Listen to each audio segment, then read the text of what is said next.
का चौथा श्लोक है।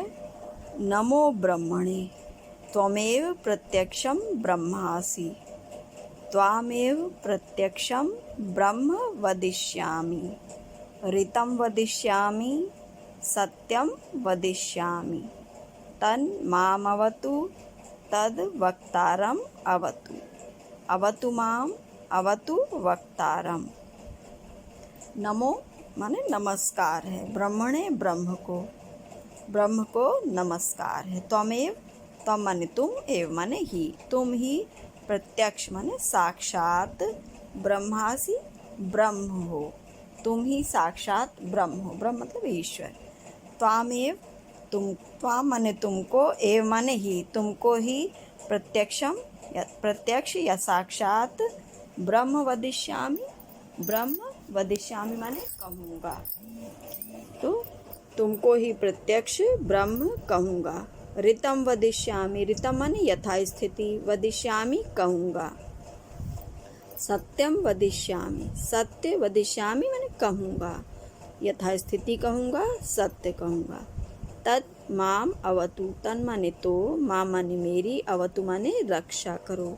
तद वक्तारम अवतु, तो वक्तारम माने वक्ता की, अवतु रक्षा करो, वक्ता मतलब बोलने वाला, तो मेरी रक्षा करो, तो वक्ता की रक्षा करो। अवतु माम अवतु वक्तारम, मेरी रक्षा करो, वक्ता की रक्षा करो। फिर से देखिए इसको एक बार।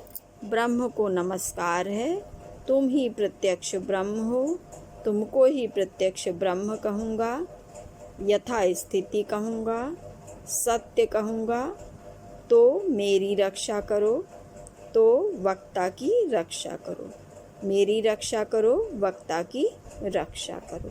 यहाँ इस प्रकार से ईश्वर से प्रार्थना की है कवि ने। अब पांचवा श्लोक है। सत्यव्रतम सत्यपरम त्रिसत्यम सत्यस्य योनिम निहितं च सत्ये सत्यस्य सत्यम ऋत सत्य नेत्रम सत्यात्मकम त्वाम शरणम प्रपन्ना। सत्यव्रतम मतलब सत्य का व्रत मन पालन करने वाले, सत्य के नियम को मानने वाले। तो सत्य परम मतलब सत्य में तत्पर रहने वाले, सत्य में लगे रहने वाले। तो सत्य का पालन करने वाले, सत्य में तत्पर रहने वाले। त्रिसत्यम, त्रि माने तीनों कालों में, तो भूत भविष्य और वर्तमान तीनों कालों में सत्य। सत्य से योनिम, और सत्य को, योनि माने उत्पत्ति स्थान या जन्म देने वाले, तो सत्य को जन्म देने वाले। निहितम च सत्य, निहितम माने स्थित रहने वाले, च माने और सत्य, सत्य में, और सत्य में स्थित रहने वाले, तो सत्य को जन्म देने वाले और सत्य में स्थित रहने वाले। सत्य से सत्यम, सत्य के भी सत्य। ऋत सत्य नेत्रम, ऋत और सत्य रूपी नेत्र वाले, ऋत माने यथास्थिति, तो यथास्थिति और सत्य रूपी नेत्र वाले। सत्यात्मकम मतलब सत्य स्वरूप। त्वाम माने तुम्हारी, शरणम माने शरण में, प्रपन्ना माने आए हुए हैं, तो सत्य स्वरूप तुम्हारी शरण में आए हुए हैं। एक बार फिर से देखिए इसका अर्थ।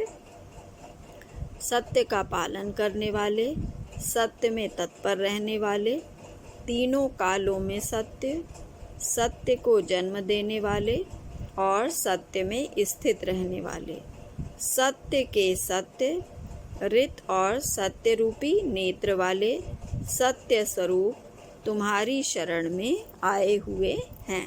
तो इस प्रकार से यहाँ कवि ने ये प्रार्थना की है कि हे ईश्वर, हम तुम्हारी शरण में आए हुए हैं।